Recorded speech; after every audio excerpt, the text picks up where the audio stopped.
हाँ जी बच्चों, come back. तो बच्चों हमने कहा आईआरआर के अंदर जो आपके पास वैल्यू आई है वो कितनी आई है 16.34%, जो कि हमने कहा ये क्या है अप्रोक्स।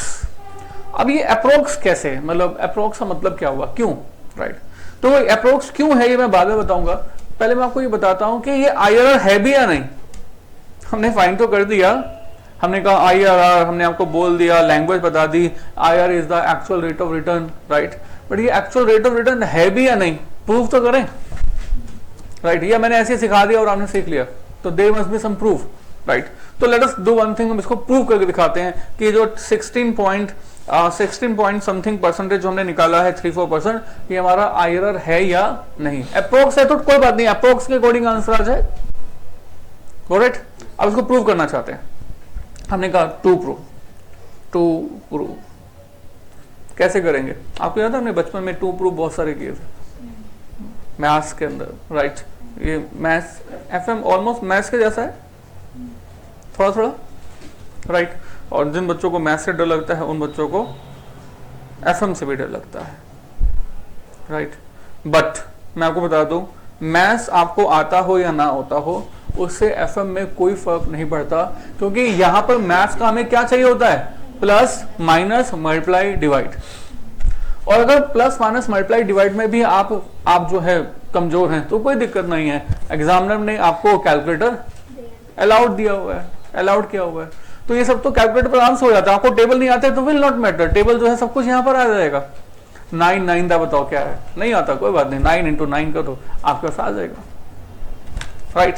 सो मतलब मैथ्स आए ना आए आपको एफएम पक्का आ जाएगा, प्रोवाइडेड आपने स्टार्टिंग से क्लासेस की होने चाहिए और रेगुलर क्लासेस की होने चाहिए। ऐसा नहीं होना चाहिए कि हमने बीच बीच में टपक टपक के क्लासेस की हो, राइट। तो अच्छा, लेट अस प्रूव दिस। हमने कहा सर इन्वेस्टमेंट इन बिगनिंग। तो बच्चों बताना हमारे पास इन्वेस्टमेंट इन बिगनिंग कितनी है, 10 लाख, राइट। हमने बिल्कुल स्टार्टिंग में जो इन्वेस्टमेंट की है वो कितने की है, हमें मालूम है एग्जांपल में इट इज 10 लाख, राइट। बिल्कुल ठीक है। अब 10 लाख की इन्वेस्टमेंट के बाद हमने कहा सर हमारे पास रिटर्न कितना है, रिटर्न। हमने कहा सर हमारा जो प्रोजेक्ट है उसमें रिटर्न है 16.34%, राइट। ठीक है। तो बच्चों मैंने कहा कि पहले साल में अगर वाकई में ये 16.34% आईआरआर है, अगर ये वाकई में ही आईआरआर है, तो हम लोग पहले साल में कितना कमा रहे होंगे, 16.34% ऑफ व्हाट, 10 लाख, राइट। तो आप 10 लाख का ये 16.34% कर दो तो कितना आ जाता है, 1,63,340। कोई डाउट। तो अब आप मुझे बताओ टोटल ड्यू। तो अगर एक साल के बाद आपको रिटर्न मतलब टोटल पैसा आपका वापस मिल जाए तो कितना पैसा वापस मिल जाना चाहिए था, 10 लाख यहां पर, 10 लाख यहां पर, 1,63,340 यहां पर, टोटल कर दीजिएगा 11,63,340 नहीं आएगा, 400 आएगा, ठीक है। चलो तो यहां पर हो गया 400, ठीक है बच्चे। अच्छा कॉन्सेप्ट पे आओ, यहां तक ठीक है, समझ रही बात। 10 लाख की हमने इन्वेस्टमेंट की, हमने कहा हमारा आईआरआर 16.34% है, तो यानी कि रिटर्न हमारी हो गई 1,63,400। तो टोटल ड्यू कितना हो गया, 11,63,400। इसमें से हमें कुछ पैसा रिसीव हुआ या नहीं, बिल्कुल हुआ। रिसीव मतलब कैश इनफ्लो।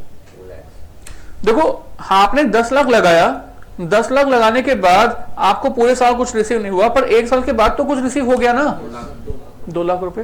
तो टोटल जो रिसीव होने थे उसमें से आपको 2 लाख रुपए रिसीव हो गए। तो बैलेंस आपके पास अभी भी, आपका बैलेंस जो आपके प्रोजेक्ट में आपके इन्वेस्टमेंट में अभी भी इन्वेस्टेड है वो कितना है, 963,400। एनी डाउट इन दिस, नहीं, राइट। अब मैंने कहा सर यही पैसा हमारे सेकेंड ईयर के लिए क्या बन जाएगा, इन्वेस्टमेंट बन जाएगा। तो investment in the beginning is 9,63,400, right. अब हमारा अगर फिर से IRR 16.34% है तो हम इस नंबर का 9,63,400 का कितना परसेंट कर देंगे, 16.34%। तो ये बन जाएगा 157,419.56 है, तो उसको 420 कर दें। चलिए 420 कर दिया है, एंड प्लस 9,63,400 और ऐड हो जाएगा तो इट बिकम्स 11,02,0820, राइट। चलिए अब आप मुझे बता दो, अब सेकेंड ईयर के एंड में हमें कितना पैसा मिल गया, हमें सेकेंड ईयर के एंड में मिल गया 3 लाख रुपए, राइट। सो 3 लाख रुपए का अमाउंट हमारा सेकेंड ईयर के एंड में हमें रिसीव हो गया। तो अभी भी बैलेंस कितना है, 820,820, ठीक है, और यही हमारे नेक्स्ट ईयर के बिगनिंग में इन्वेस्टेड हो जाएगा 820,820। हाउ मच रिटर्न, ये बताएं। 4122। नेक्स्ट टोटल ड्यू कितना प्लस कर देंगे, 954942, और थर्ड ईयर के एंड में हमें मिला कितना, 4 लाख रुपए का, तो 554942, 554942, एंड देन रिटर्न 907,678। बच्चों कैलकुलेट साथ के साथ आप खुद करते जाइए तो दैट विल बी गुड। देखो सिर्फ कॉपी करने से ना दिमाग नहीं चलता, जब कैलकुलेटर पे अपने आप से वर्क वो आएगा ना, जो नंबर हम लिख रहे हैं, तो थोड़ा सा अच्छा लगेगा, राइट।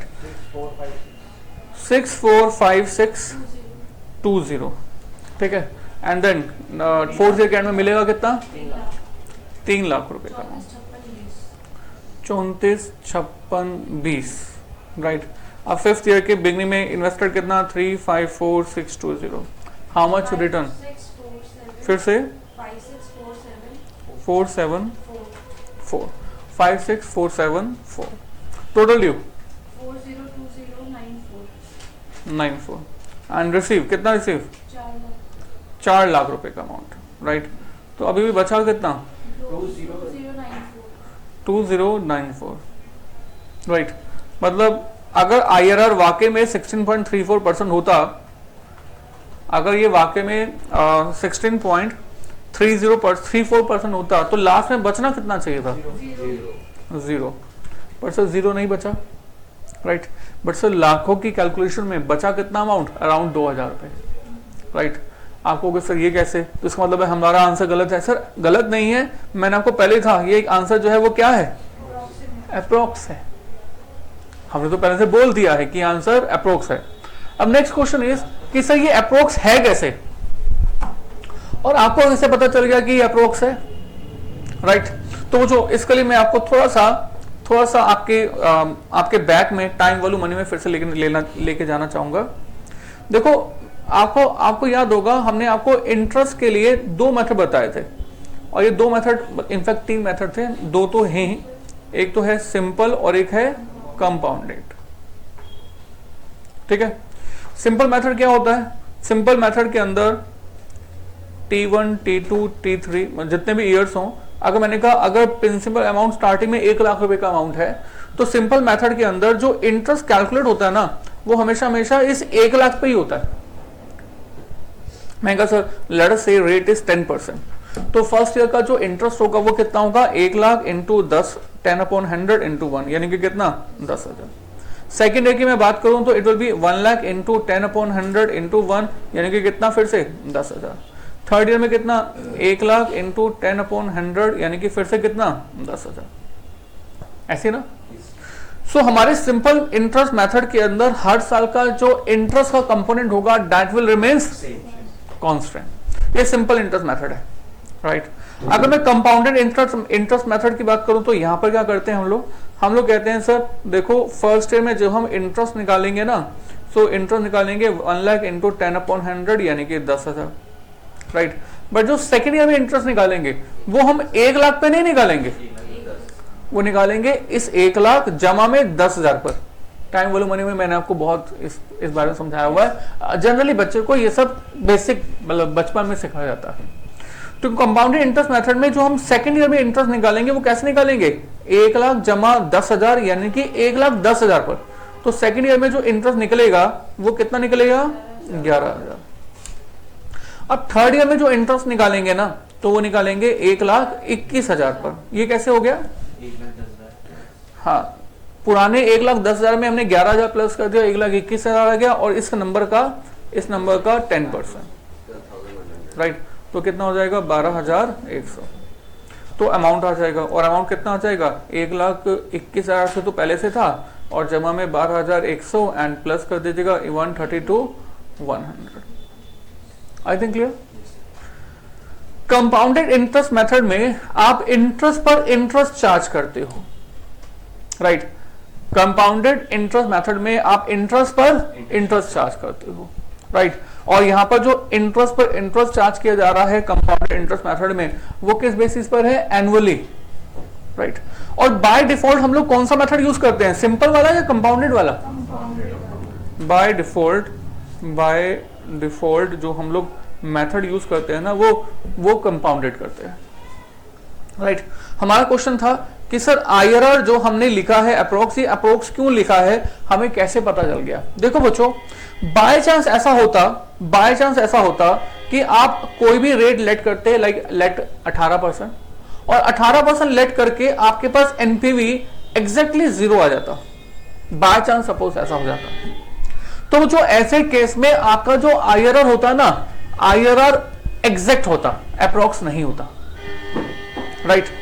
आई रिपीट अगेन, मैंने कहा अगर आप IRR hit and trial method में जो भी आर को लेट करते और इस सिचुएशन में एनपीवी एग्जैक्टली 0 आ जाता, आप इंटरपोलेटिंग यूज नहीं करते, तो इस केस में आप जो आईआरआर फाइंड करते वो आईआरआर आपका एग्जैक्ट आंसर होता, राइट।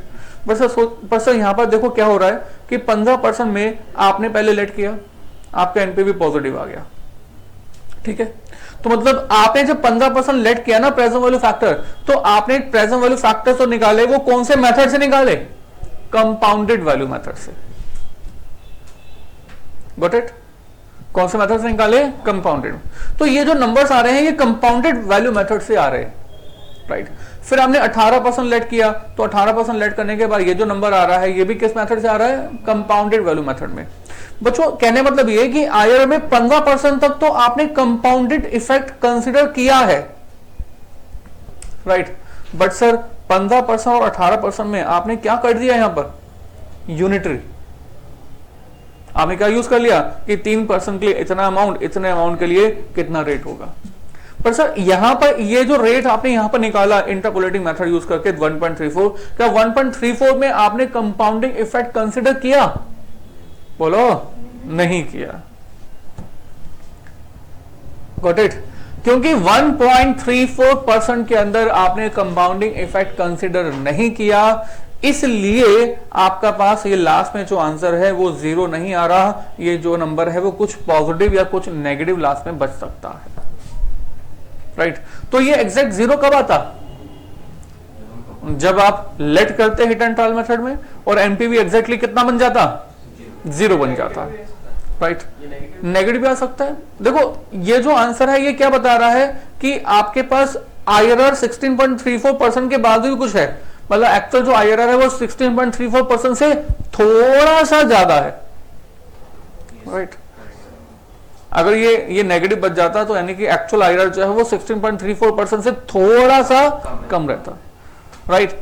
तो बच्चों मतलब ये मैं आपको ये नहीं समझा रहा हूं कि नेगेटिव बचेगा या पॉजिटिव बचेगा, मैंने कहा ये जो भी बचेगा वो बहुत छोटा अमाउंट बचेगा, क्योंकि यहां पर कई लाखों की बात थी तो 2000 बचा तो it is a very small amount, right. But sir मैं आपको यहां पर ये बताना चाह रहा हूं कि हमने कंपाउंडिंग इफेक्ट यहां पर इंटरपोलेटिंग के अंदर यूज नहीं किया है, इसलिए आपके पास जो लास्ट में ये नंबर बच गया है ये आपके पास 0 नहीं बचा है। I think clear. तो इसीलिए हमने कहा कि आपके पास जो ये आईआरआर है, ये आईआरआर भी कौन सा वाला आईआरआर है, yes please, approx. I think clear. अच्छा इसके बाद बच्चों के पास एक बच्चों का क्वेश्चन आता है।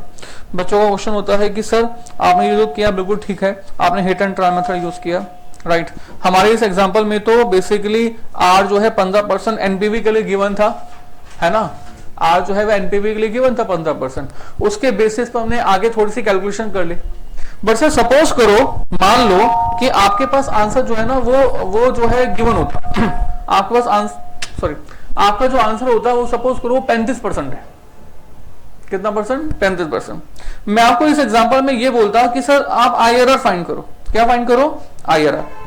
आप जो है आईआरआर फाइंड करो। बताओ आईआरआर कैसे फाइंड करोगे? और इस आईआरआर को फाइंड करने के लिए मैंने एनपीवी का कोई रेट भी नहीं दिया हुआ, राइट। तो इस केस में आप सबसे पहले क्या लेट करोगे? 10%, है ना। फिर आंसर जो है पॉजिटिव आ जाएगा। फिर क्या करोगे? 15%। फिर क्या करोगे? 20%, है ना। तो शायद फिर 15 और 20 से एक बार नेगेटिव आ जाए, एक बार पॉजिटिव आ जाए एनपीवी, तो आप क्या यूज कर लोगे? इंटरपोलेटिंग। पर सपोज करो आंसर 37% होता, आंसर एक्चुअल में कितना होता? 37। तो आप लेट करते 10, आंसर पॉजिटिव। फिर लेट करते 15, आंसर पॉजिटिव। फिर लेट करते 20, आंसर पॉजिटिव। फिर लेट करते 25, आंसर पॉजिटिव।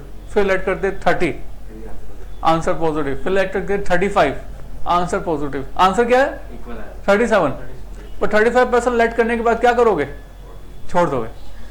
इसके बाद नहीं करना। बच्चों ज्यादातर प्रोफेशनल कोर्सेज में ये होता है। आपने सुना होगा बहुत सारे बच्चे ना प्रोफेशनल कोर्सेज जो है छोड़ देते हैं। सुना आपने ऐसा? राइट। एक्चुअली क्या होता है, professional course is just like a खुदाई ऑफ ए पहाड़। अब पहाड़ कितना बड़ा है ये पता नहीं है, राइट। बच्चा जो है यहाँ से शुरू कर रहा है पहाड़ को खोदना, राइट। वो खोदते खोदते थोड़ा सा आगे निकलता है, फिर थोड़ा सा आगे निकलता है, फिर थोड़ा सा आगे निकलता है। पहाड़ कितना अंदर जो है पता थोड़ी है आपको कि पहाड़ आगे कितना बड़ा है, राइट। वो आगे जाता है, आगे जाता है, आगे जाता है, राइट। जब यहाँ पहुंच जाता है ना, हिम्मत हार जाता है और हिम्मत हार के कहता है नहीं मुझसे नहीं खुद रहा, और वो क्या कर लेता है? U turn, right. तो जो क्या हम आईआरआर में भी ऐसे ही कुछ करेंगे? क्या हम आईआरआर के अंदर भी क्या कुछ ऐसा करने वाले हैं कि यार हम लेट, तो इट्स वेरी डिफिकल्ट टू जज what IRR, from which IRR we have to start, है ना। कौन से रेट से, कौन से डिस्काउंटिंग फैक्टर से हमें स्टार्ट करना है, ये बड़ा मुश्किल है। अगर रेट जो है बड़ा ज्यादा हो, 35 हो, 40 हो, 45 हो, राइट। तो हमें एक आइडिया चाहिए। एक्चुअल आईआरआर के लिए हमें hit and trial method use करना है, विल नॉट मैटर। पर हमें क्या चाहिए? एक idea. An idea can change the question, right. अगर किसी तरह से एक आइडिया मिल जाए कि आईआरआर हमारा किस नंबर के आसपास है, 35-37% है, कोई बात नहीं, हमें आइडिया मिल जाए कि 37% के आसपास है, तो हमारी हिट एंड ट्रायल मेथड की जो कैलकुलेशन होगी वो बहुत आसान हो जाएगी। तो क्या हमारे पास कोई ऐसा मेथड है? यस, हमारे पास ऐसा मेथड है जो कि हम सीखेंगे नेक्स्ट वीडियो में, ठीक है।